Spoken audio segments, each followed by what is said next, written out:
आणि त्याच वेळी मी जेव्हा हे सांगितलं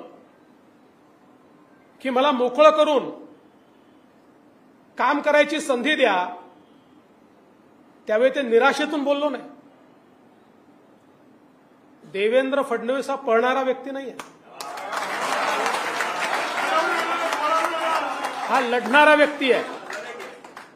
अरे आमची प्रेरणा काय आहे? चारीकडनं घेरल्यानंतर पुरंदरचा तह करणारे आणि नंतर पुन्हा पूर्ण ताकदीने मैदानात उतरून ते सर्व किल्ले पुन्हा जिंकणारे छत्रपती शिवराय, हे आमची प्रेरणा आहे. त्यामुळे कोणाला जर असं वाटलं असेल की मी निराश झालो किंवा भावनेच्या भरात बोललो तर ते सत्य नाही. हे आज पुन्हा एकदा आपल्याला सांगतो. तर माझ्या डोक्यात काही स्ट्रॅटेजी होती, आजही आहे. आता आपण सगळ्यांनी विश्वास या ठिकाणी दाखवलाय, पण मी माननीय अमितभाई शहा यांना भेटून आलो. त्यांनाही माझ्या डोक्यात काय ते सांगितलं.